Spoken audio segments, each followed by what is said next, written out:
Hello to our Dine Sports viewers, and welcome to a breakdown of UFC 305, Duplessis versus Adesanya. These fights taking place Perth, Western Australia this weekend. A very good card, obviously headlined by a very exciting middleweight title fight. Nick joining me as always to break down the fights this weekend. How do you feel about this event? Yeah, man, coming off some pretty ugly Apex cards, especially last week, which was honestly historically low level in my opinion. It's really nice to get a pay-per-view here with a lot of name brand talent. Obviously, a great main event, really interesting co-main event with title implications on the line, and yeah, just some big names top to bottom. So definitely looking forward to it. It's been kind of I don't know, a slog of a few weeks. I mean, I'm just grateful to have fights every week, but yeah, definitely a step up in terms of quality of fighter on this card compared to what we've been seeing the past couple of weeks.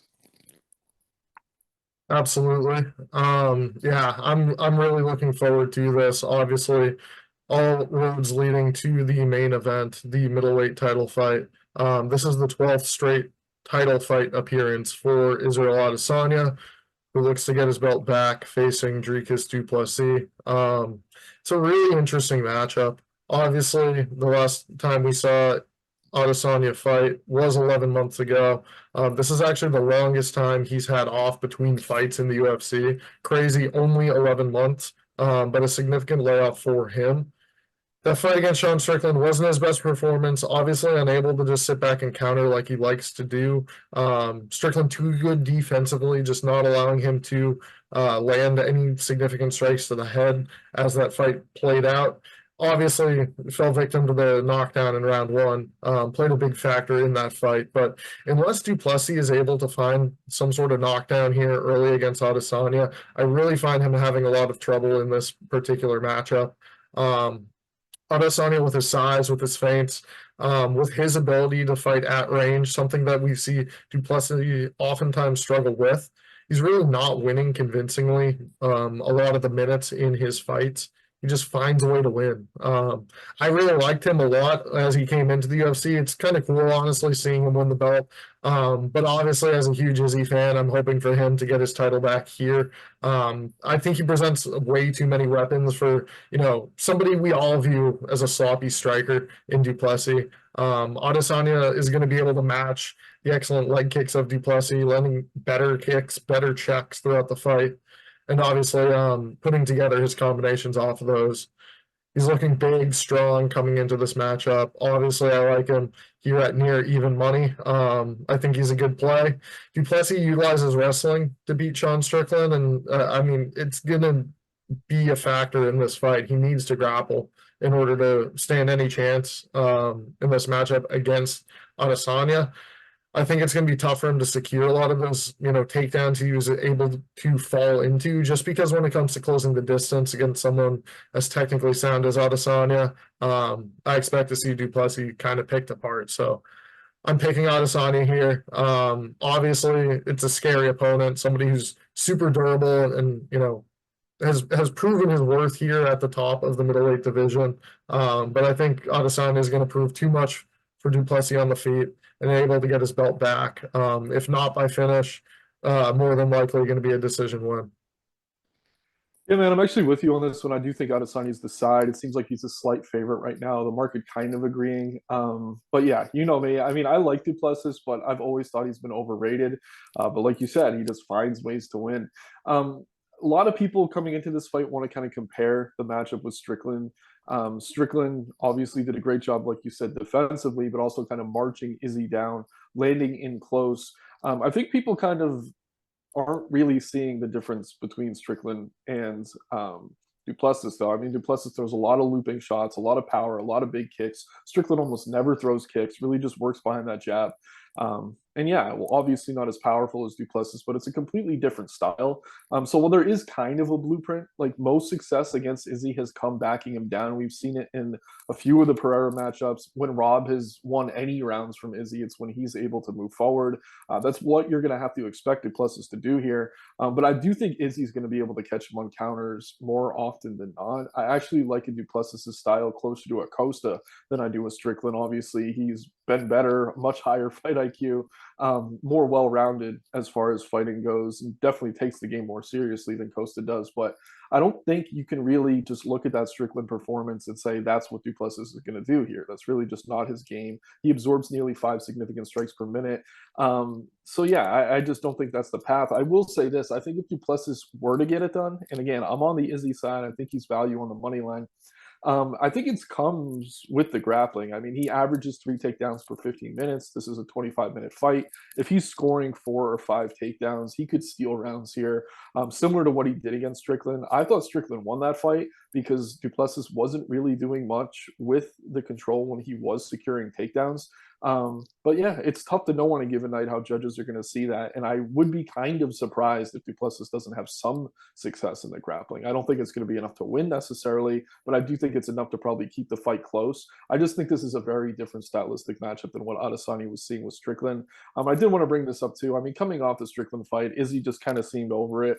Definitely wanted a break. It was a question of how long he'd be away from the game, and if he did come back, how engaged he'd be. But yeah, I mean, he looks great in all the sparring footage and what we're seeing out of City Kickboxing. Put on a ton of muscle, which for him is a big deal. Obviously, going to be a little bit tougher of a weight cut for him, but I don't really think that's a concern. I like that he's bulked up. I like that he's fully engaged here. I like that he has that fire still inside of him because honestly, for me, coming into this fight week, that's something I told myself I'd be looking for. If Izzy didn't sound like himself, if he didn't sound confident, super engaged, then I might end up on the Duplessis side. But Izzy's checking all the boxes for me so far, and I know stylistically on the feet, much better fighter in my opinion. I will say I've always been low on Duplessis. I've picked a lot of his fights wrong, but this does feel like a spot for Izzy to kind of get things right.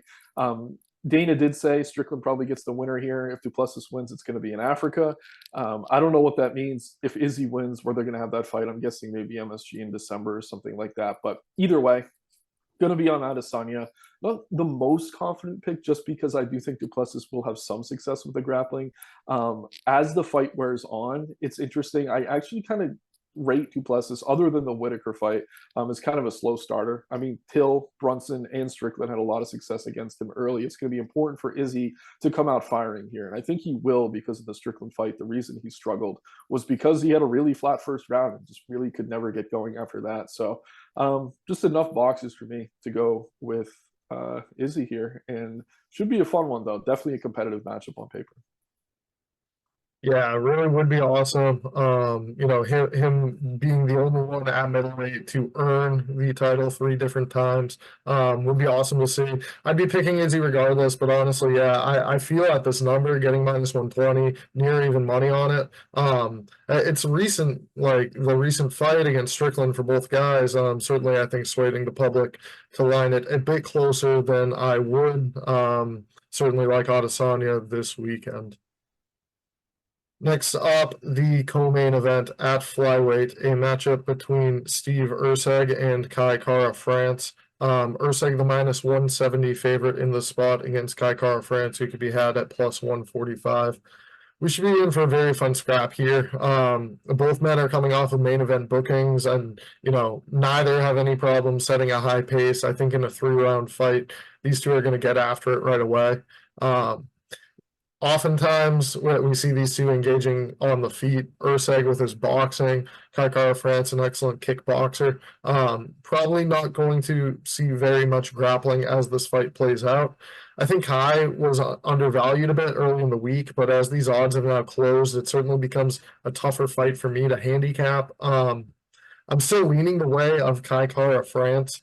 I think his striking is a little more fundamentally sound than what I've seen out of Erceg, and we've seen it at a higher level for a longer amount of time. Kai Kara has better wins as of late, and his losses really aren't anything too bad. The recent one to Amir Albazi, his last time out, I felt like went the wrong way. A fight that certainly should have been, or at least could have been, scored for Kai Kara France. Both guys at 125 pounds have knockout power, but I would say Erceg relies on that a bit more, being such a sound boxer, and that's not something you want to rely on in these lower weight classes. I certainly would not be surprised to see him put out Kai Kara France, but over the course of what it's likely going to be a 15-minute fight, I do favor Kai Kara France to get the win as the slight underdog. Yeah, so I don't love the price, but I'm on the Erceg side here. There a lot of what you said I agree with. In terms of the striking, I do think Kai's a little bit more technically advanced or sound, especially defensively. But something I disagree with, I do think Erceg's going to try to grapple here. In a lot of his recent matchups, I know against Pantoja wasn't really part of his game. It kind of cost him the title, and that he shot for that takedown in the 5th round, and then Pantoja was able to scramble for dominant position and kind of squeak that one out on the scorecards. But people forget coming into the UFC, when he had that Dvorak fight, researching Erceg, everyone was talking about how good he was on the mat, how good his submissions were, how he does a really good job mixing in the grappling. And while we haven't seen it that much at the UFC level, we haven't necessarily had to. I mean, he knocked out Snell pretty quickly, dominated Costa, just did whatever he wanted against Dvorak in a fight where he did get the grappling going a little bit. That's kind of been the Achilles heel at times for Kai Kara-France, who does have a good takedown defense. He looked great against Askarov, probably his best career win, in my opinion. But we have seen him in the Bontarine fight before he came back. I mean, in the Albazi fight, which I agree, and I was on Albazi, I thought Kai won that. But we did see him get taken down a few times. I think Erceg being able to mix in that part of his game is going to level the striking. And Erceg is just massive for a flyweight. Kai's kind of on the smaller side. I think that size is going to make a difference on the feet. And yeah, I just expect a few takedowns here on his way to a decision. I'd be surprised if this finishes inside the distance. I mean, we saw KKF go down to that body shot from Moreno. I don't necessarily think we're going to see that here. Erceg, again, just massive, huge head. Like, this guy's going to be durable at flyweight. I don't think he gets finished for a while, knock on wood. I do think the price is a little bit out of hand. But yeah, I mean, long layoffs, like for someone like Izzy, obviously it's a little bit concerning. And it concerns me a little bit for Kai as well, just because when you're a timing striker, I mean, you can get your rounds in sparring, but that is tough to kind of replicate compared to what you're going to be dealing with in an actual fight. So I don't know. I have a little bit of pause. I think the long layoff for Kai is probably not a great thing necessarily. Erceg's been super active, and his confidence, I mean, for a guy who came into the UFC with his tail between his legs a little bit, is through the roof now. I mean, the guy may look like he works at Best Buy, but he definitely knows he's a fighter and one of the best flyweights in the world. So I like Erceg here. I think he gets it done, but I think he's going to have to mix in the grappling a little bit. And if Kai can keep it standing, I mean, it's going to play out closer to the line suggests. So I won't knock you for taking the dog, but I do expect Erceg on the back of a more well-rounded game to get another win here. All right, we will move on now to the featured bout, a matchup at lightweight. This between Mateusz Gamrot and Dan Hooker. Gamrot is minus 350 in this spot against Hooker, who could be had plus 265, or even better, some books. I mean, it's a very interesting clash of styles here. I think Dan Hooker, he's looked good. His most recent win coming against Jalen Turner, this new era Dan Hooker. It still works. It still works depending on the matchup. But against, I think, these higher level lightweights, Gamrot's a guy who I really do think could be a staple up here in the lightweight top 10. It's going to be tough for Hooker to, eke out these close striking matches, as was the case against Jalen Turner. Certainly Hooker, I rate the much better technical striker than Gamrot. His kickboxing is elite, and Gamrot really doesn't have much apart from, big power in his overhands. From the southpaw stance, he can generate a lot, but he largely uses it to get into his opponent's legs and score takedowns. 11 takedowns in his fight against Rafael dos Anjos. He wants to go ahead and test Hooker's takedown defense here, and it's really going to be a one-sided fight, whether it be Hooker keeping the distance, keeping Gamrot off of him, and landing the better strikes, or getting taken down and getting blanketed. We've seen when Hooker's been taken to the mat, oftentimes he's able to fight his way back to his feet, but it takes him some time. The 80% takedown defense he has should hold up against a lot of, your average lightweights, but keep in mind that number's inflated a bit by a 0-for-8 performance against Claudio Puelles, as well as the fact a lot of these guys shooting on Hooker aren't as high-level grapplers as Mateusz Gamrot, somebody who we've seen go to the well, get takedowns over and over, run the pipe and finish his takedowns. It's going to be a different situation for Hooker here, and while I'd love to see him get the win at home, I think he's going to get blanketed by the much stronger man and much, much better grappler. So I'm taking Gamrot. Not going to bet him. If anything, sprinkling Hooker just based on the play at that number. But no, I get Gamrot's probably going to blanket him in this fight. Yeah, so I'm not 100% decided on this one because I do think there's value on the hooker side. I mean, the line has gotten a little bit too wide. Obviously, I agree with Gamrot being the rightful favorite, much better grappler, should be able to score a few takedowns, but I don't know. I like what Hooker's been doing in this layoff. He's bulked up, just like Izzy. No surprise there. But he's been training with the Hickman brothers, notably two of the better wrestling coaches in all of the sport. We saw what he did recently for the likes of Weili Zhang and many others throughout the history of the UFC in the sport. So Hooker, knowing the biggest hole in his game, and the biggest hole in his game is still an 80% takedown defense, really forcing himself to address that issue and just really building this camp around takedown defense and sprawl and brawl and keeping things standing. Gamrot, such a good wrestler. I mean, he dives for that single leg. It's really unconventional. It's going to be tough for that to be replicated in a training room, but I do think the Hickmans can do it if anyone can. So yeah, I'm never really that bullish on Hooker, but I don't know. Just I haven't been super impressed by what Gamrot's doing. Yes, he's getting wins, but we hear the UFC talking to Makayev, who just got cut. Carl Williams, the UFC allegedly told him not to wrestle so much. I don't know that Gamrot's the type to really listen to that type of advice. But I mean, the scoring has favored damage more than control lately. And this does kind of scream damage versus control in a lot of ways. If Hooker can stuff enough takedowns to mostly keep this fight standing, I do think he's winning most of the minutes on the feet. And it is notable that Gamrot's been knocked down in 4 of his last 5 fights. We saw it against Dos Anjos, Turner, Dariush, and Sarukian. He's been knocked down, and Hooker I rate as a better striker than a couple of those guys. So yeah, I mean, RDA at this point in his career, as dominant as Gamrot was in that fight, if Hooker has a little bit more power than he did, I mean, does that fight finish? I don't know. It kind of depends who the ref is. I just think it might be the type of spot I'm willing to take a shot on the underdog just because there is a lot of value on him. I agree that Gamrot should be the favorite, but I think like closer to minus 190, maybe 200, and anything over that just feels inflated to me. So I am going to spend a little bit more time on this. But yeah, I think there's value on Hooker, and I hate the matchup stylistically, but I do think he's saying all the right things right now. And Gamrot's chin does seem a little bit suspect. It's not like he's getting knocked out, but if he's getting rocked, I mean, Hooker's the type of guy who can taste blood in the water and get a fight finished. So I don't know, kind of like Hooker here. Need to spend a little bit more time with this one, but I definitely think he's the value side right now on the money line. All right, definitely looking forward to that matchup. As with this heavyweight matchup between Tai Tuivasa and Jairzinho Rozenstruik, Rozenstruik minus 220, currently favored in this matchup against Tuivasa, fighting here at home. If you were to handpick sort of a matchup for Tuivasa at this point, it would be a guy like Rozenstruik, somebody who's going to oblige, standing and banging on the feet. In his past 2 losses, Tuivasa's just been taken down. And, the last one against Tybura was really a bad performance, just quickly submitted, didn't really give much at all in that showing. Thankfully, Ty won't have to worry about that here, facing a guy who's going to stand and exchange with him. Rozenstruik, very high-level kickboxer, somebody I think should have the edge over, a less technical, but certainly heavy-handed striker in Tai Tuivasa. We've seen what he's been able to do with just those hooks as he moves in, but also mixing in the kicks, things like that.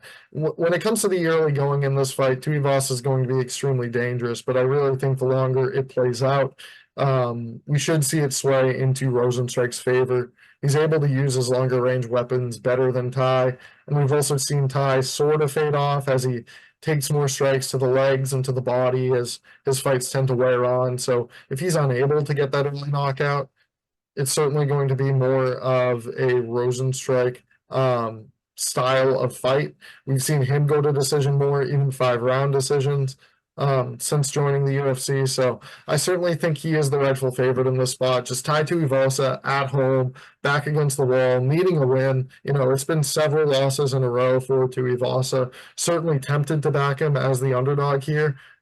If you are going to play him, I would certainly recommend it be by KO. He's going to have to catch Rozenstruik here because I think when it comes to technically, comparing these two on the feet, Rozenstruik has a quite significant edge over Tuivasa.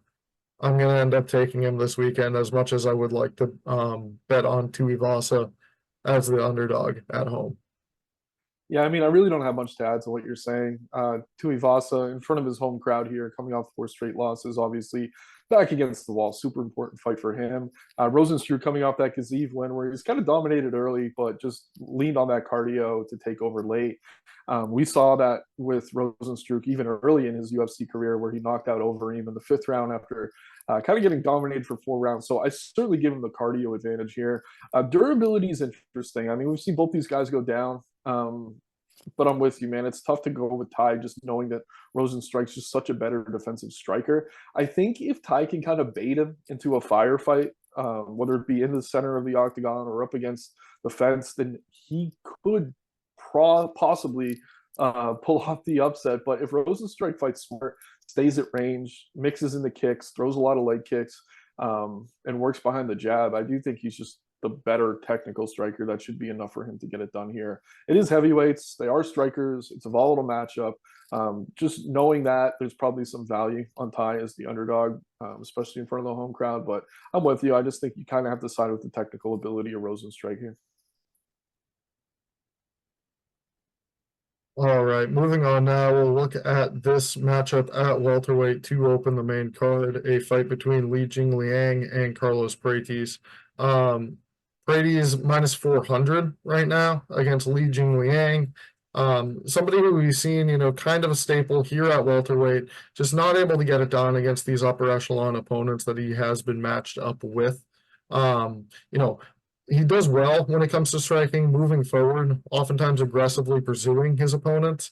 That doesn't always last over the course of a 15-minute fight, but Li Jingliang is always going to be there, looking to bang, looking to get in his opponent's face, and certainly pour on the pressure. I think Prates, though, has the much better striking here. Currently landing 4.46 significant strikes per minute. He really does well mixing it up. And when it comes to what we've seen thus far in the UFC, his most recent knockout win, very impressive with the knees up the middle. Weapons of his that are going to be best used when Li Jingliang is moving forward, whether it be those knees or his elbows. Very powerful Muay Thai coming out of this Prates kid. I like what I've seen out of him. And again, if this is going to be a fight that ends up going the distance, not currently favored to do so, but I think it does go that way. Li Jingliang has only gone 3-4 when his fights in the UFC have gone to the scorecards. I think this is sort of a spot on a big pay-per-view that the UFC is looking to build up Prates. Li Jingliang, obviously a notable name, but certainly I think he has a step in terms of speed and, in terms of his technical striking ability. So I favor Prates in this matchup. Yeah, this one's interesting. I mean, I'm currently on the Prates side, but I do think Lee's got a decent chance here. So Prates, I know he's landing 4 strikes per minute. A lot of that is when he's kind of chasing finishes after he has guys hurt. I kind of rate him as like a lower volume type striker. He usually waits to find that kill shot. We saw it in the Giles fight. Really took him a while to get going, and then he finished Giles as soon as that opening kind of presented itself.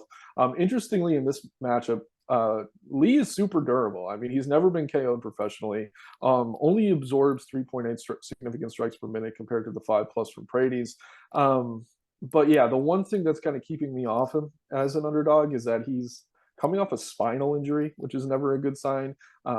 Really going to spend a little bit more time kind of digging into this one as well. But Prates definitely one of the UFC's darlings right now, fighting into that Fighting Nerds camp with Calvarello, a bunch of other guys, Gene Silva. I mean, that gym has gone from like, who are these guys? What a stupid name for a gym, to maybe the best and hottest gym in the UFC right now, which is absolutely insane to say. We're thinking just a couple years ago, Borello worked his way into the promotion and kind of carried that team on his back. But they got a lot of good guys fighting out of that camp now. Prates definitely one of them. You mentioned him as a kid. I mean, he is older considering he's getting this kind of somewhat late start to his career at 31. I know Leach is a few years older than that, but I don't think there's like some huge gap in terms of age or athleticism necessarily. It's just Prates is so good and so technical offensively that he usually finds the button. He's able to finish guys. It's been a while since we've seen him go to decision. Certainly haven't seen it in the UFC. So yeah, I mean, if it goes to the cards, I do think Lee's live because I do think he's probably landing more volume, especially early. It's going to take Prates kind of hurting him and winning those moments, probably squeak it out on the cards. And it's going to be tough to finish him again because we haven't seen Lee knocked out. We've obviously seen him submitted before, but I don't imagine we'll see much grappling on either side in this one. So yeah, I'm on the Prates side currently. I do want to spend a little bit more time. If I could find the confidence to back Lee, and the spinal injury is completely in his past, maybe I get to the dog, but right now I'm probably on Prates. It's just really tough to back any fighter coming off any sort of back issue. It almost always goes poorly. As much as I like Leash, I am on Prates here. But I do think there might be some value on the dog. I mean, we'll certainly see. Not now pushing 3-1. You could even get a better price come the time this fight takes place. Yeah. Certainly worth watching. Moving on now, the prelims. Preliminary portion of the event begins at 8 p.m., concludes with heavyweights Junior Tafa and Valter Walker. This is a near pick'em fight, but currently Tafa is the slight favorite, minus 125 on the money line. Kind of the slight hometown advantage for Tafa versus Walker, although I do feel in this particular matchup, Walker could find success implementing his normal style of attempting to take the fight to the mat, but if not possible, grinding his opponents up against the fence. We saw him find some success doing so against Lucas Bresky in his last fight, but that was not a good UFC debut for Walker. He was touched up quite significantly by the better striker in that matchup. He didn't really respond to the shots well, but I mean, it wasn't big power coming from the side of Bresky. That's going to be very different here, facing an opponent in Tafa who has significant finishing ability with his hands. Walker will need to rely on the takedown here, or at least holding his opponent against the fence. Again, not always something you want to rely heavily on, but Tafa was controlled for a significant amount of time in his matchup with Muhammad Usman, more than 12 minutes on the fence, despite Usman landing just 2 of 12 takedowns attempted against Junior Tafa. So he's somebody who can be controlled even when the takedowns aren't getting converted. That's why I like Walker as the plus money underdog in this matchup. It's low level heavyweights, and if these two do end up going to decision, it's going to be Walker implementing his size in this fight and wearing on Junior Tafa. So I'll take him as the slight underdog, even though I really was not impressed by his last performance. Yeah, this is probably the lowest level fight on the card, top to bottom, and I'm pretty comfortable saying that. It's just super binary, obviously. I mean, Walker's going to want to get the grappling going. Tafa, the much better striker, going to completely dominate it if he could keep this fight standing. I am actually with you on the Walker side, though, right now.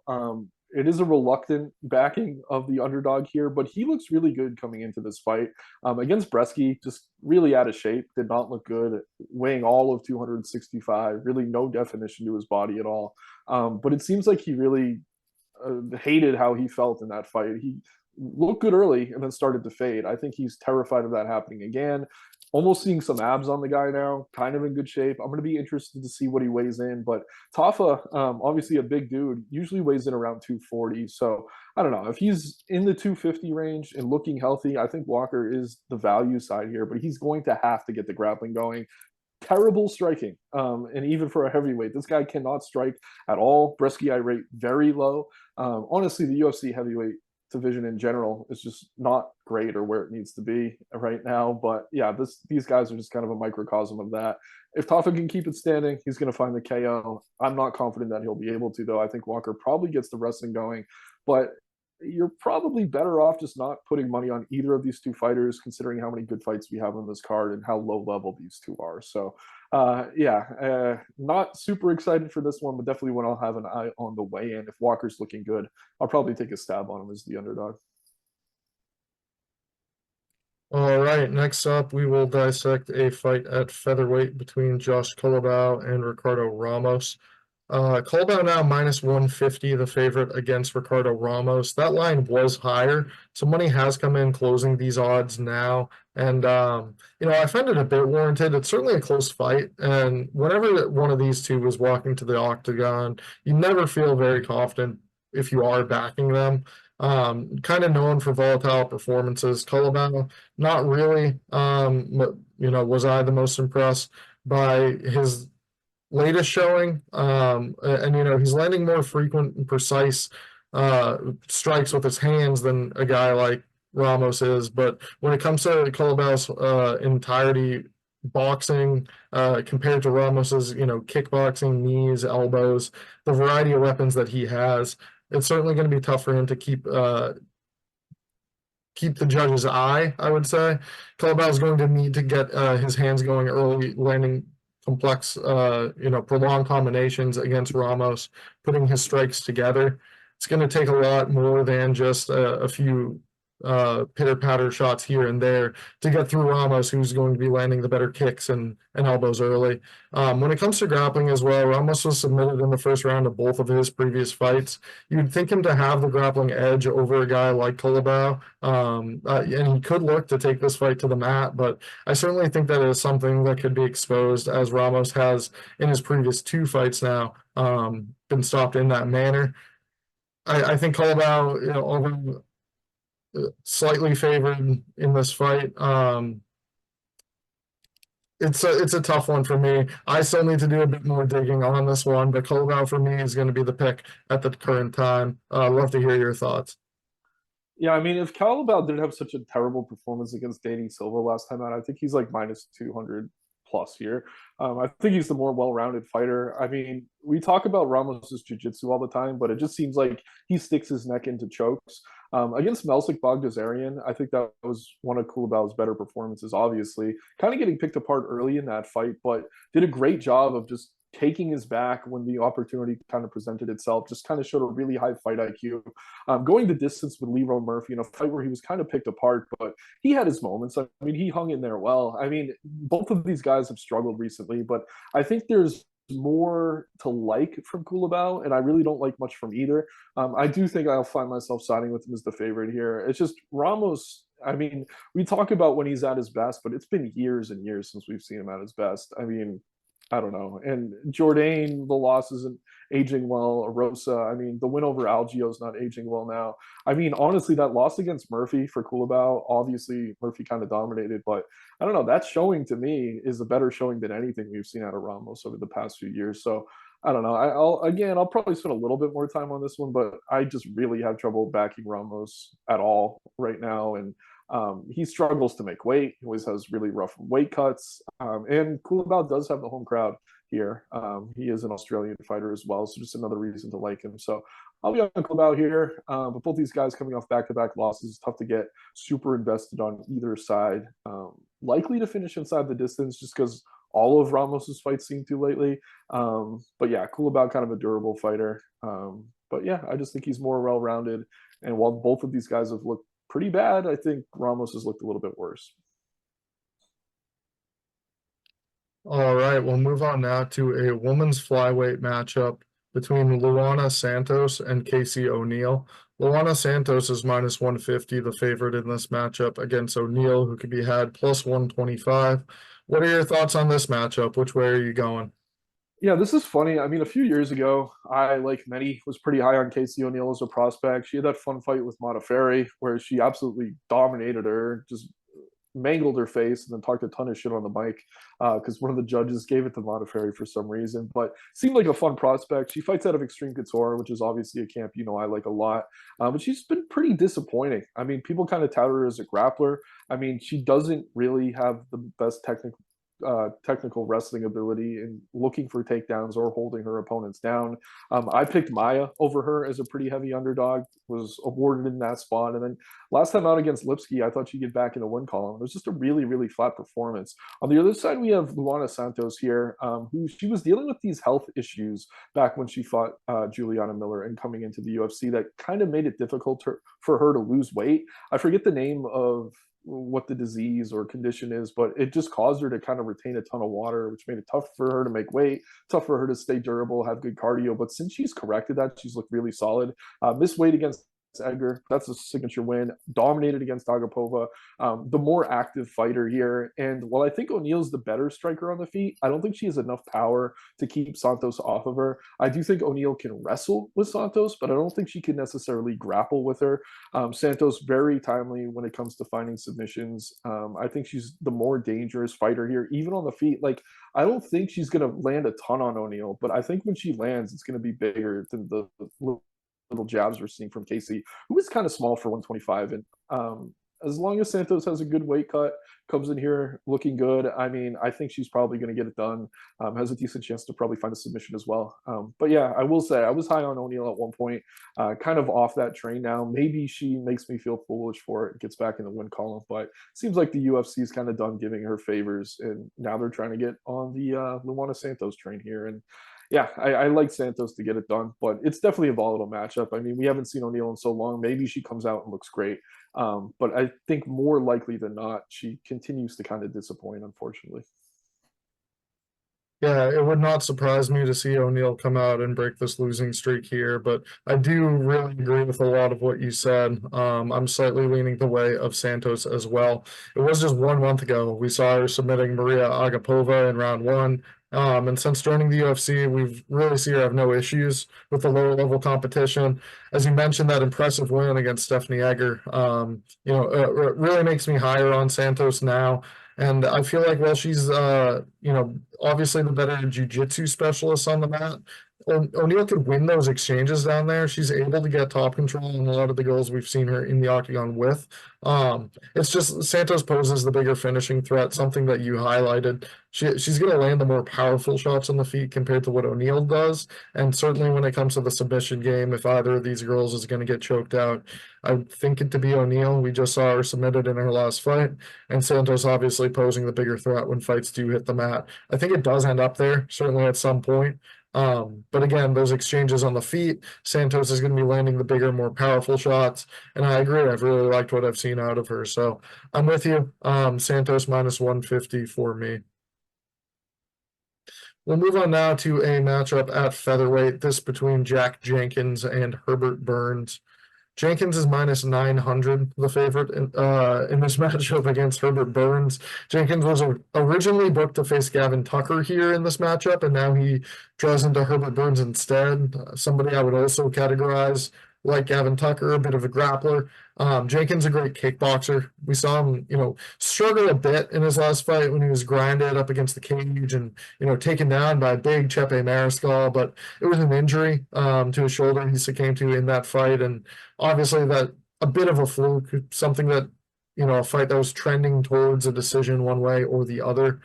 I think Jenkins is going to be able to really put things together here against a lackluster striker in Herbert Burns, somebody who has not looked good recently. The last win for Herbert Burns came more than 4 years ago in the UFC. And in 3 straight fights, we've seen Burns actually stop in round number 2. So obviously a minus 900 favorite. We're both picking Jack Jenkins here in this matchup. I think probably round 2 knockout. You're getting like 4-1 odds on him here. If Burns is able to, last around. But yeah, if he's not able to get the takedowns, get this fight to the mat, Jenkins is going to pick him apart, in my opinion.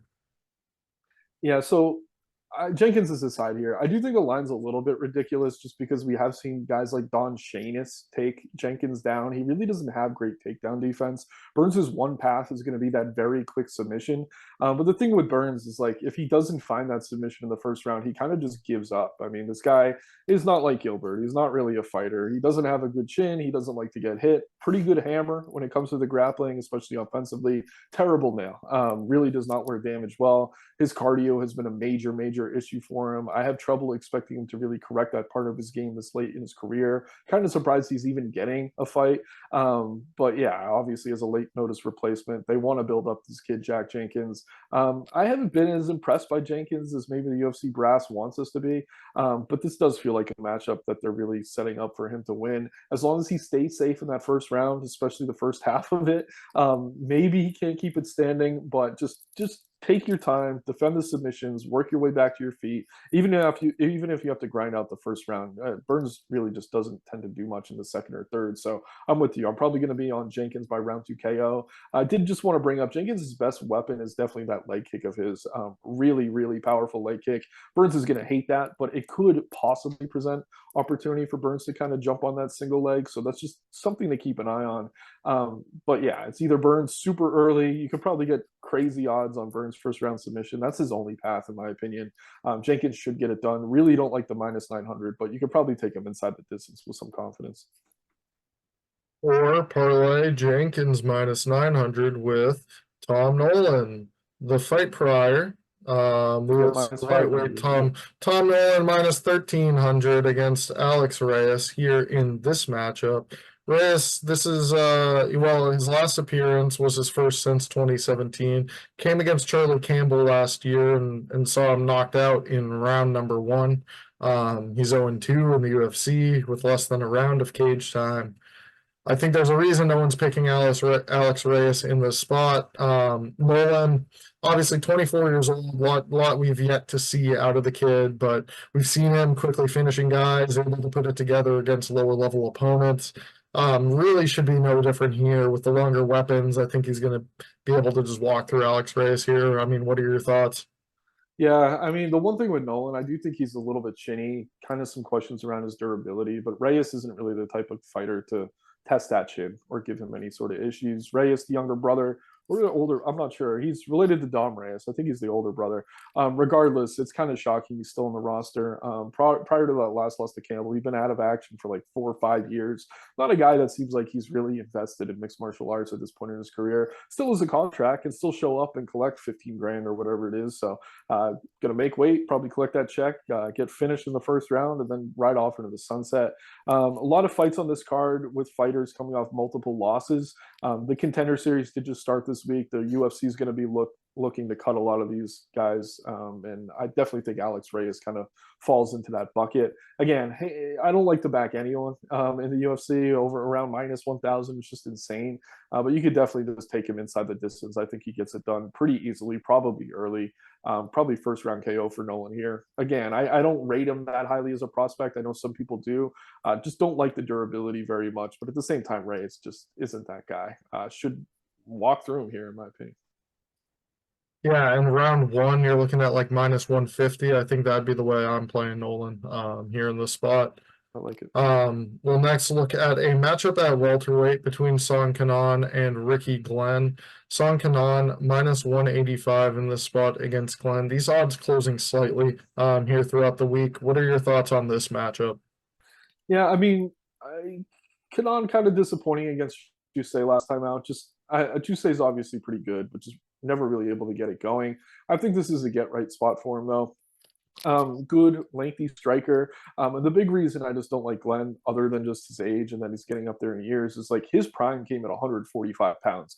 He's moving up 2 weight classes. I know it's been gradual, but he's not a true welterweight. Like it's just like he's kind of similar to Reyes, who we just talked about, a guy who's going to show up, collect his check, and ride off. I mean, he does have some power. We have seen Song drop at times, so maybe he's live in that regard. But Kenan just a better fighter, more well-rounded, definitely better defensively on the feet, tons of power as well. I think he probably finishes Glenn here in the first or the second, and it's mostly just size and strength and speed and athleticism. I mean, it's really the intangibles here, the measurables. Song coming off a rough performance, I think he gets back in the win column. Glenn just far past his prime, in my opinion. He does have some power, but I really don't think it's going to translate up to 170. A guy who had his best fights at 145 pounds. Yeah, I'm with you. I am picking Kenan in the spot as well, but I don't feel super confident. I think it's going to end up boiling down to a pretty close striking matchup. I mean, both these guys often looking to get into it there standing on the feet. I'd say Glenn, if anyone, is the more sneaky grappler of these two, but that's probably not what we're going to see in this fight. I think he has a little more pop in his hands than Song Kenan. But yeah, Kenan's the much more reliable fighter over the course of 15 minutes. This is the first time we're seeing him go up against the southpaw, a southpaw since joining the UFC. But Glenn really doesn't show much special on the feet. He's got decent kicks, things like that. He'll mix in as well. But again, over the course of a 15-minute fight, I agree with you. The bigger, stronger welterweight should be able to impose his will in the octagon. And yeah, his boxing's solid. The losses, again, Kevin G said his last time out, not that bad. Can't knock you for losing to Ian Gary either. I think Ricky Glenn is a step down in competition for Song Kenan. And yeah, I agree. He should be able to get the win here, although it may end up being a bit close, and certainly a fight that I could see going to the scorecards as well. All right, and last but not least, we will look at the fight to open the card, the first early prelim starting 6:30 p.m. Eastern Time. Stewart Nicoll minus 230 here facing Jesus Aguilar. Nicoll, I like what I've seen. Undefeated. kid here out of Australia. Australian regional scene looked good. Not the best competition, but certainly, you know, the regional circuit, this part of the world seems to be a bit higher caliber. Guys going out fighting than what we see in some places. I'm expecting some really good scrambles here. Nicoll's a capable grappler. He's tricky with his offensive submissions, and he has very solid wrestling. He's great at controlling opponents in the top position, which is something rarely said for flyweights. Oftentimes at this low of a weight, it's going to be tough for them to, you know, stay on top and keep control of opponents for a long period. But I do think Nicoll has the ability to do so here against Aguilar, who's not that proficient on the mat. He's got decent boxing, but not very much power. I think Aguilar, with his own offensive submissions, could catch Nicoll in something, but apart from that, it's going to be tough for him to win this matchup. So I'm going to side with the undefeated kid. Obviously unproven, but Aguilar doesn't really seem like a high-level UFC fighter. I don't think this is that tough a challenge for him in a hometown debut. Yeah, I mean, the one thing Aguilar has is kind of that guillotine choke. If he shoots for that here, I do think Nicoll has enough defensive ability to kind of get out of it. I also think it's telling, too. I mean, the UFC has the Spear card coming up, which is supposedly a tribute to Mexican independence. They don't have that many Mexican fighters on the roster. And here you have Aguilar going overseas to fight in Australia, just completely not involved in that card at all. It seems like they really don't want to spend too much time in the Jesus Aguilar business. I know he's coming off a win against Mendonca. I actually thought he lost that fight pretty clearly. So yeah, this guy's been kind of running hot. He had the KO of Shannon Ross. Everyone who fights Shannon Ross in the UFC KOs Shannon Ross. I think they're trying to use him as a stepping stone for Nicoll here. And yeah, coming off a win, it looks like a little bit of, I don't know, a steeper stepping stone than maybe Alex Reyes or some of these other guys we're talking about. So I do like the spot. This kid seems good. It's just always the issue we run into with these newcomers. It's like, how good are they? Because we really don't know. I mean, this beat down promotions, like you said, seems like a relatively decent level of opponent, but I mean, he's doing what he should against these guys. I mean, knocking them out left and right, looking explosive. I mean, checking the boxes on the mat. So yeah, I do like him here. I think he gets it done probably inside the distance. Aguilar, I mean, that guillotine's tricky. As long as Nicoll kind of has that defended, I think he should be fine here, and I do imagine he will. So yeah, I like Nicoll, the debutant. And again, we got Contender Series starting up. They're not making this kid go on Contender Series. They want him on the roster right now, and he's undefeated, and he's getting a pretty winnable matchup here. All right. Well, I am definitely looking forward to this UFC 305 card this weekend. Plessis Adesanya can be used on pay-per-view. As always, please check out our write-up on Saturday morning, Dine's Press Box, where you can find our official prediction for each of these fights. Nick, as always, thank you for joining me, and thank you all for watching. Enjoy the fights. Likewise. Take care, everyone.